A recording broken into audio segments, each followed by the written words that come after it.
नमस्कार, मी गुरुप्रसाद जाधव आणि तुम्ही बघताय पुढारी न्यूजवरती चर्चेचा धुरळा। मंडळी, आज भारतरत्न डॉक्टर बाबासाहेब आंबेडकर यांची जयंती। या निमित्तानं बाबासाहेबांना ठिकठिकाणी अभिवादन केलं जातं आणि याच दरम्यान आज एक वाद प्रामुख्याने देशातल्या दोन बड्या आणि प्रमुख विरोधक असलेल्या पक्षांमध्ये निर्माण झाला। भाजप आणि काँग्रेस। स्वतः पंतप्रधान नरेंद्र मोदी यांनी आंबेडकरांविषयी बोलताना काँग्रेसवरती जोरदार टीका केली आणि त्यानंतर त्यांनी टीका केल्यानंतर लगेचच काँग्रेसकडनं सुद्धा मल्लिकार्जुन खरगे यांच्याकडनं प्रत्युत्तर आलं आणि या सगळ्या चर्चेमधनं प्रश्न निर्माण होतोय की आंबेडकरांचे विरोधक नेमके कोण, आणि याच विषयाभोवती आहे आज आपला चर्चेचा धुरळा।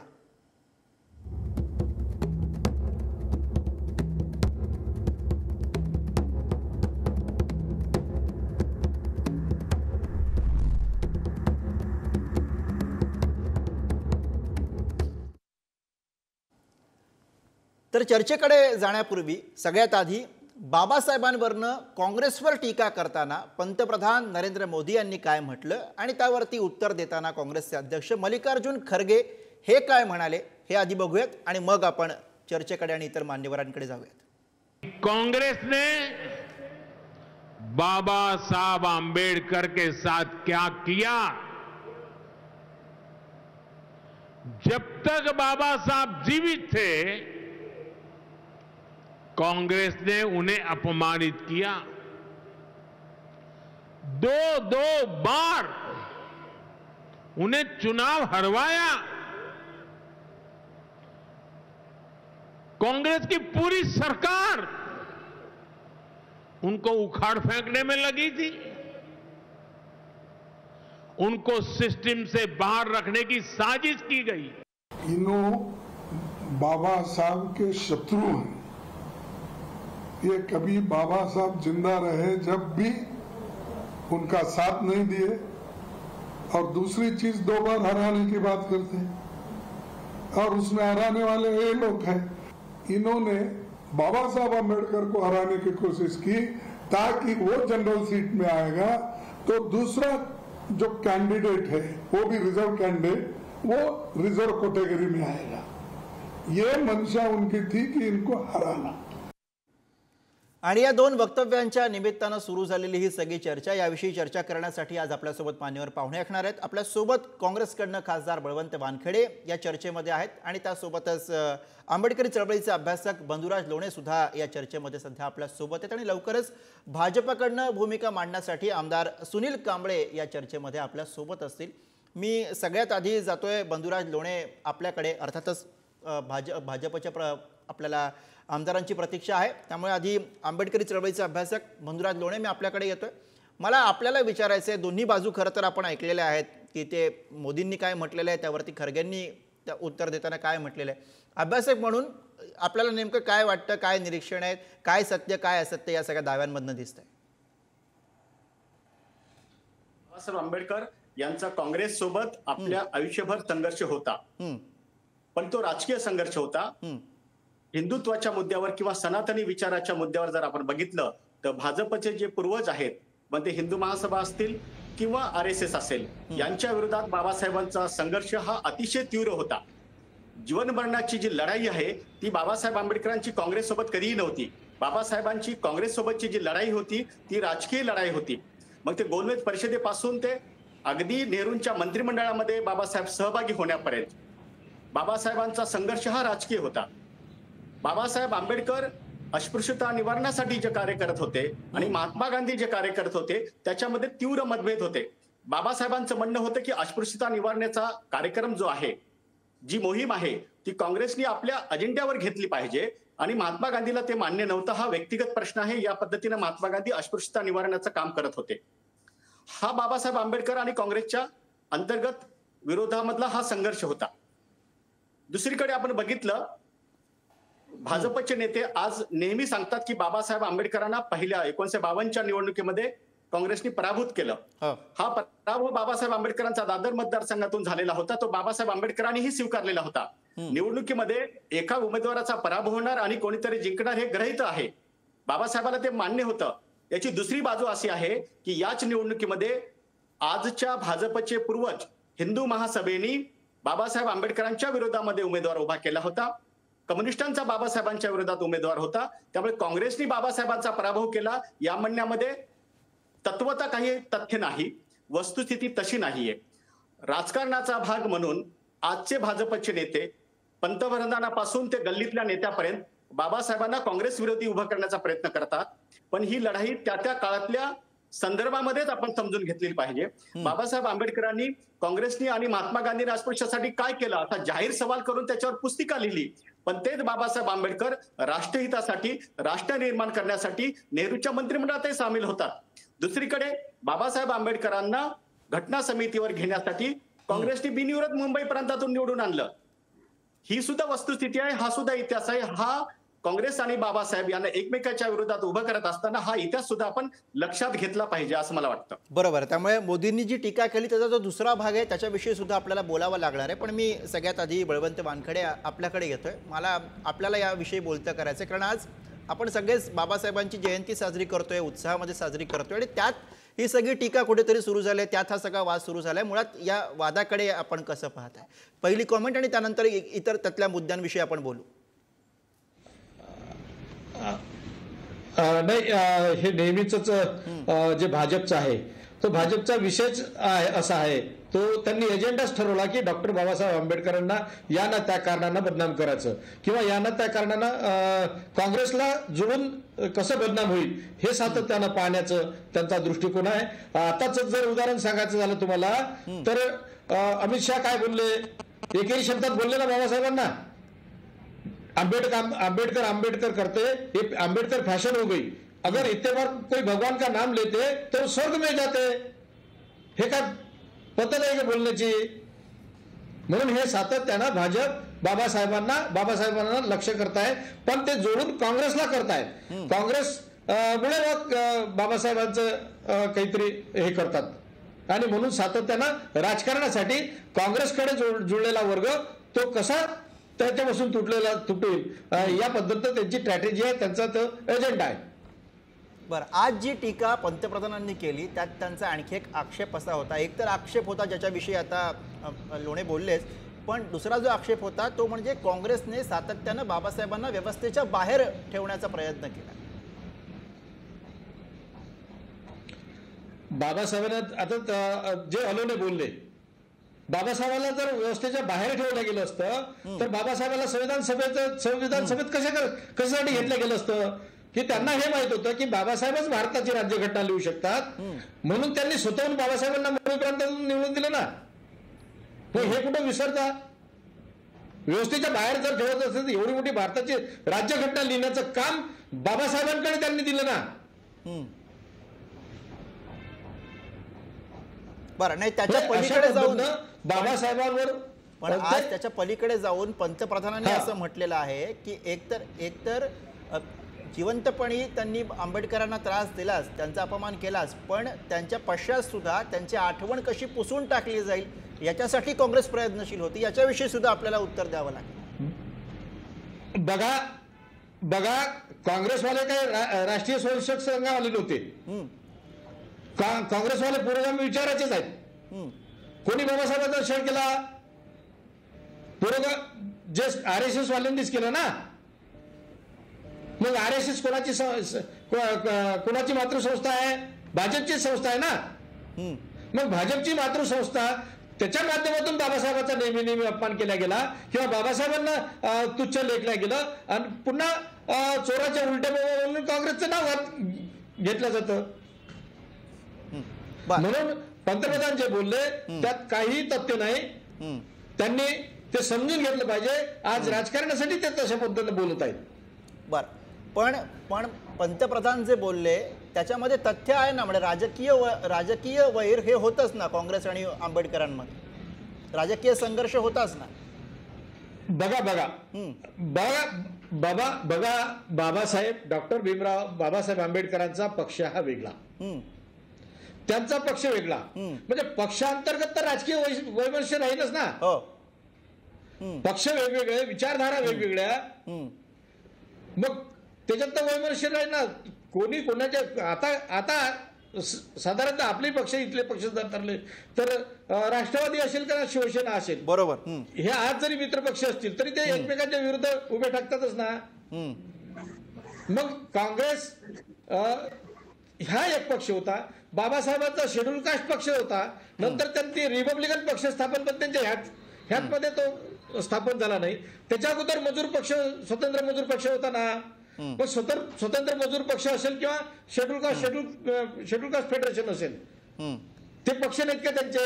मग तो त्यांचा वेगळा पक्ष, काँग्रेस हा वेगळा पक्ष, त्याच्यात वैचारिक मतभेद असतीलच, हे साहजिक आहे. अगदी अगदी. म्हणून मला या दृष्टीने बंधुराज लोणे आपल्याला विचारायचं आहे. मला खरं तर भाजपच्या आमदारांची प्रतीक्षा आहे, सुनील कांबळेंची प्रतीक्षा आहे की ते या चर्चेमध्ये येतील, कारण ते जास्त चांगली उत्तरं, चांगली बाजू, अर्थातच दुसरी बाजू जी बळवंत वानखेडे मांडतायत त्याची मांडू शकतील.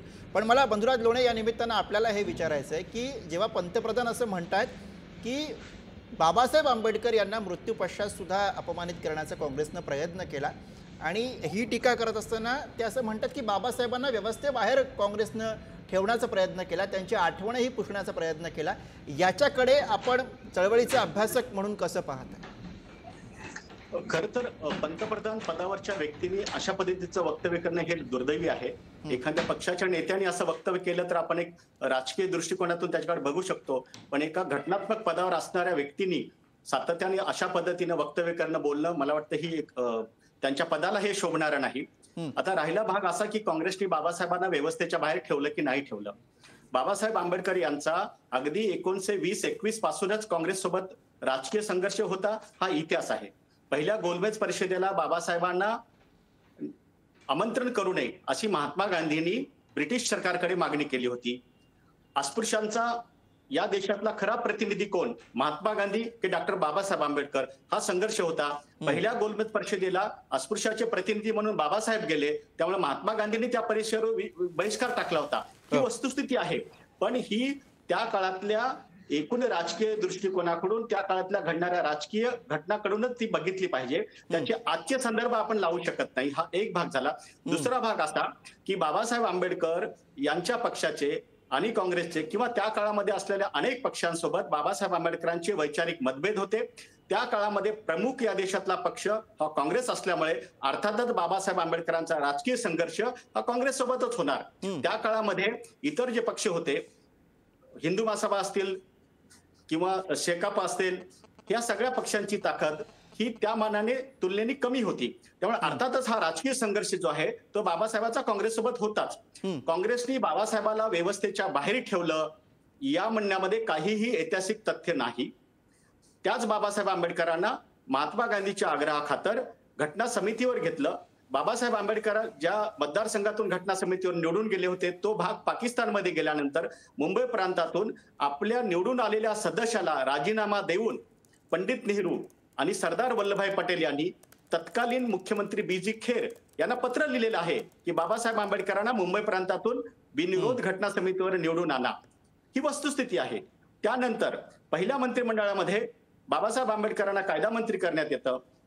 मंत्रिमंडळामध्ये असताना सुद्धा बाबासाहेब आंबेडकर नेहरूच्या परराष्ट्र नीतीवर मंत्रिमंडळात असूनही टीका करत होते. त्यावेळी बाबासाहेबांना मंत्रिमंडळातून काढा अशी मागणी काही काँग्रेसच्या सदस्यांनी केली, ती नेहरूंनी मान्य केली नव्हती. सध्याच्या घडीला बाबासाहेब आंबेडकरांचं राष्ट्र निर्माणामध्ये महत्वाचं योगदान असणार आहे असं स्पष्ट करून नेहरूंनी त्यांना कंटिन्यू केलं होतं आपल्या मंत्रिमंडळामध्ये.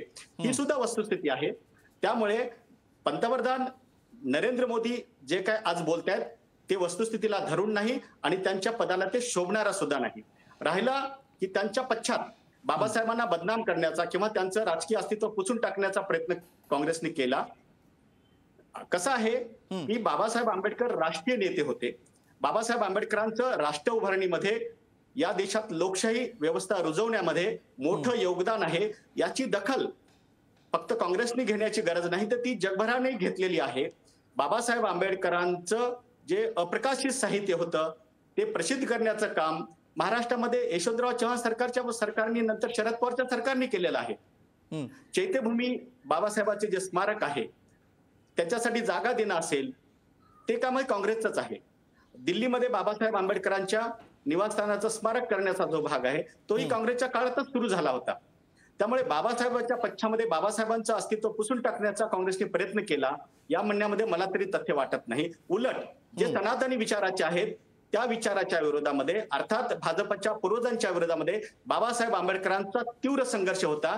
बाबासाहेब आंबेडकर म्हणालेले आहेत की हिंदू राष्ट्र ही या देशावरची सगळ्यात मोठी आपत्ती असेल आणि आपण ती प्राणपणाने परतवून लावली पाहिजे, या मताचे बाबासाहेब आंबेडकर होते. त्यामुळे आज पंतप्रधान नरेंद्र मोदीचे जे पूर्वज आहेत तीच आज पंतप्रधान मोदी ओढत आहेत असं मला वाटतं आणि हे बरोबर नाहीये. बरं, तुम्ही भाजपच्या पूर्वजांविषयी बोलताय म्हणून मी वानखेडेंकडे जातो, कारण आज त्यांच्या पक्षाच्या अध्यक्षांनी एक पत्र दाखवलं बाबासाहेबांच्या अक्षरातलं आणि त्यात त्यांनी डांगे आणि सावरकर यांच्या नावाचा उल्लेख पराभवासाठी जबाबदार असल्याचा उल्लेख त्यामध्ये होता. ते रेफरन्स काय मला वानखेडेंकडे निवडणुकीमध्ये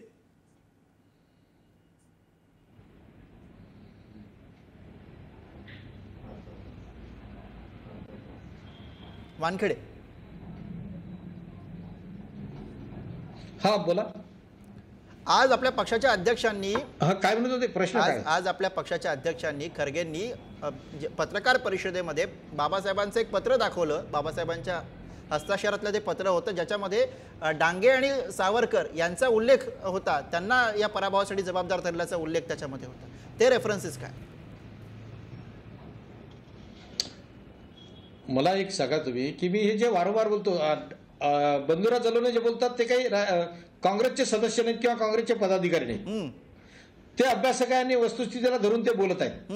मला एक तुम्ही सांगा की त्या पक्षाच्या विरुद्ध जर निवडणूक लढत असतील तर त्या पक्षाच्या विरुद्धचे जे काही लोक आहेत तर ते विरोधात प्रचार करतीलच, परंतु सावरकरांसारखे, डांगेसारखे हे लोक प्रचाराच्या विरुद्ध त्याच्या विरुद्ध त्यांच्या विरुद्ध प्रचार केला तर म्हणून काही काँग्रेसनंच त्यांना सांगितलं असेल असं नाही ना. मला याला जोडून तुम्हाला एक राजकीय प्रश्न आता सध्याच्या स्थितीमध्ये असा विचारायचा आहे की एकीकडे काँग्रेस संविधानासाठी आवाज बुलंद करताना दिसते, तोच मुद्दा लोकसभेमध्ये घेऊन तुम्ही पुढे गेलात आणि आता या सगळ्यामध्ये आंबेडकरांवरनं काँग्रेसवर टीका करणं, याच्यात काही राजकीय खेळी आपण बघता? बघा, सातत्यानं कसं आहे की आज महत्वाचा मुद्दा असा आहे की डॉक्टर बाबासाहेब आंबेडकरांनी जी घटना लिहिली ती घटना वाचवण्याचा म्हणा किंवा लोकशाही वाचवण्याचा प्रयत्न आम्ही करतो. आज जे सभागृहात चालते किंवा इतर ठिकाणी जे चालू आहे आज, हे तुम्हाला वस्तुस्थिती मान्य करा ना, तुम्ही एक प्रसिद्धी माध्यम म्हणून तुम्ही मान्य करणार नाही, परंतु वस्तुस्थिती अशी आहे की सातत्यानं राज्यघटनेची पायमल्ली होत आहे, तोडमोड होत आहे. एवढंच नव्हे तर लोकशाहीचा गळा घोटला जात आहे.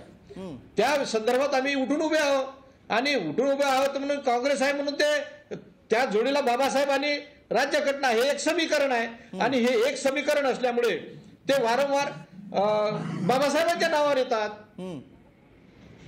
लक्ष विचलित करण्यासाठी राज्यघटनेच्या विरोधात आम्ही ज्यावेळेस ते असतात, आम्ही राज्यघटनेची ज्यावेळेस बाजू घेतो त्यावेळेस ते बाबासाहेबांचे वेगवेगळे संदर्भ देऊन आम्हाला त्याकडून म्हणजे किंवा जनतेला त्याकडून भरकवतात. तुमचं म्हणणं आहे की भाजपचा पंतप्रधानांचा प्रयत्न हा जनतेला दिशाभूल करण्याचा आहे. भाजपचे आमदार सुनील कांबळे या चर्चेमध्ये आपल्या सोबत आहेत. दिशाभूल करणार आहे, हा दिशाभूल करणार आहे असं तुमचं म्हणणं आहे. सुनील कांबळे, आपल्यापर्यंत आवाज येतोय.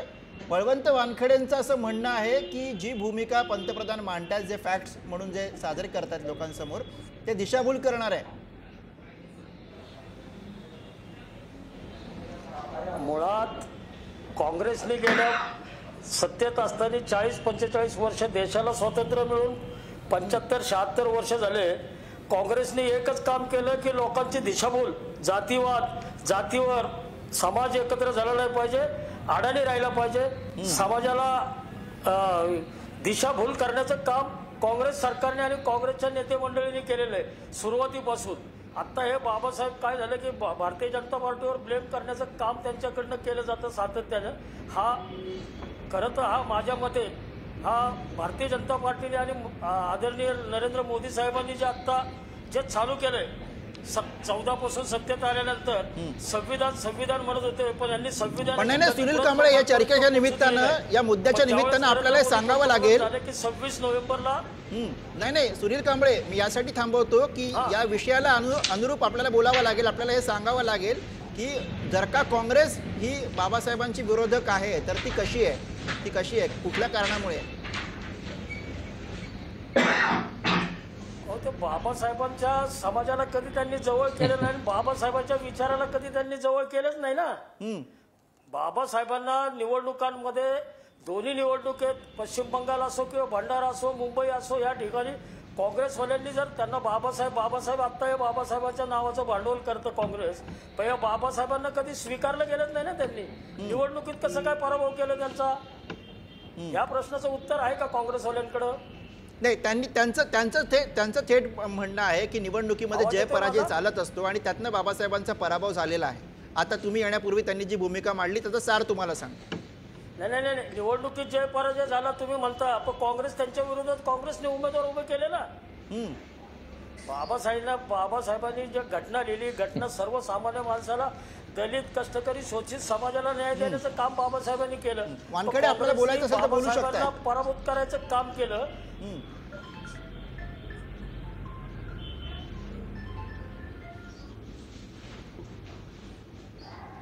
हॅलो, हा वानखेडे, आपल्याला आक्षेप असेल तर मांडू शकताय.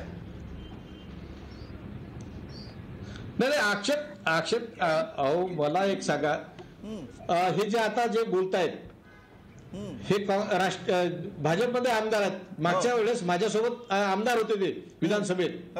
काय अस्तित्व आहे त्यांचं? नाही, त्यांच्या वैयक्तिक सोडून द्या, त्यांनी जो मुद्दा मांडला बोला. आणि काय, मी 2दा आमदार झालोय, तुमच्या माहितीसाठी सांगतोय. वैयक्तिक सोडून द्या, बाबासाहेबांविषयी बोलूया, वैयक्तिक सोडून द्या.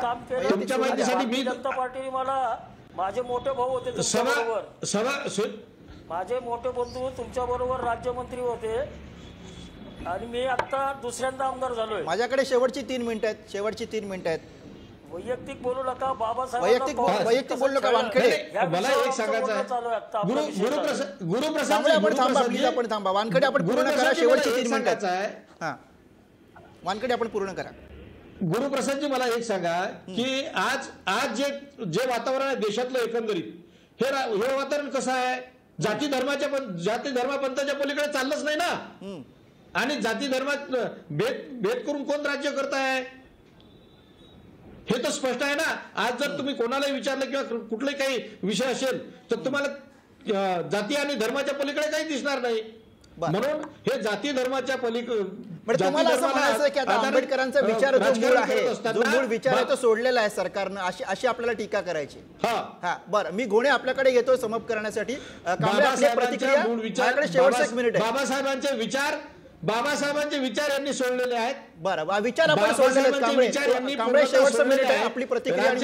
राज्यघटनेचे हे वानखेडे उत्तर घेऊयात. कांबळे, आपण बोला. नाही, हे बाबासाहेबांची दिशाभूल काँग्रेसने केली, बाबासाहेबांना फसवलं, बाबासाहेबांचा पराभव केला. बाबासाहेबांनी ज्या समाजासाठी काम केलं, जो गावाबाहेर राहणारा समाज गावात एकत्र आणण्याचं काम केलं, हे जाती धर्माच्या पलीकडे काय म्हणता? सत्ता जरी आमची असली, भारतीय जनता पार्टीची असली देशात एनडीएची, तरी भारतीय जनता पार्टी जाती धर्माच्या पलीकडे न जात सर्वांना एकत्र घेऊन सर्वसामान्य माणसाला, दलित, शोषित माणसाला समाज कधी होता. बरं, माझी वेळ संपत आले म्हणून दोघांना थांबवतो. मी मंजुराज गोणे आपल्याकडे येतो. शेवटचं मिनिट आहे माझ्याकडे. शेवटचं मिनिट आहे. चर्चेचा शेवट करण्यासाठी मी गोणे आपल्याकडे येतोय. प्लीज वानखेडे आणि कांबळे, प्लीज वानखेडे आणि कांबळे, गावाबाहेर समाज तुम्ही ठेवला होता ना. प्लीज लोणे आपण बोला. आमदार जे म्हणतायत ते वस्तुस्थितीला धरून नाही, तसा इतिहास नाही. 1952च्या निवडणुकीमध्ये काँग्रेसनी बाबासाहेबांच्या विरोधामध्ये उमेदवार देऊ नये अशी पंजाबराव देशमुख सारख्या काँग्रेसच्या नेत्यांनी विनंती नेहरूंकडे केली होती. त्यावेळी नेहरूंनी सांगितलं की ठीक आहे, काँग्रेस उमेदवार देणार नाही, पण इतर पक्षांचं काय? इतर पक्ष तर उमेदवार देतीलच ना. जर सर्व मिळून बाबासाहेबांना बिनविरोध निवडून द्यायला तयार असतील तर नेहरूंची तयारी होती. पण आज सुनील कांबळे ज्या पक्षाचं प्रतिनिधित्व करतात, ज्या विचाराचं प्रतिनिधित्व करतात, त्यांच्या पूर्वजांनी हिंदू महासभेने 1952 मध्ये बाबासाहेबांच्या विरोधात उमेदवार दिलेला काँग्रेसचा होता. उमेदवार दिला ना, पण तुमचा पण उमेदवार होता ना कांबळे साहेब. काँग्रेसने उमेदवार दिला की नाही बाबासाहेबांच्या विरोधात? हिंदू महासभेचा उमेदवार 1952च्या अहो, ते हिंदू निवडणुकीमध्ये महासभेचा बाबासाहेबांच्या विषय बरं, ही चर्चा कुठल्या निष्कर्षावरती पोहोचणार नाही याची मला खात्री आहे. लोणे, मी यासाठी आपल्याला थांबवतो. खरं तर या तीनही बाजू आपल्या समोर आहेत. एकतर भाजपचं काय म्हणणं आहे या सगळ्याविषयी, काँग्रेसचं काय म्हणणं आहे, हे सगळं आपल्यापर्यंत आहे. आणि त्याच्या व्यतिरिक्त चळवळीचा अभ्यास करणाऱ्यांनी काय इतिहास आणि काय तथ्य मांडलेली ही सगळी जनता म्हणून, प्रेक्षक म्हणून आपल्या समोर आहेत. त्यामुळे अर्थातच यातनं जो काही निष्कर्ष काढायचा आहे तो प्रेक्षकांना काढायचा आहे. त्यामुळे हा निष्कर्ष काढण्यासाठी आपण सुज्ञ आहात असं आपण गृहीत धरूया. आणि यासह या चर्चेमध्ये आपण इथं सांगतो, सगळ्या मान्यवरांनी आपल्याला या चर्चेसाठी वेळ दिला त्याबद्दल सगळ्या मान्यवरांचा आभार. आणि यासह चर्चेच्या जुळण्यामध्ये आज इथेच थांबतो. बघत राहा पुढारी न्यूज.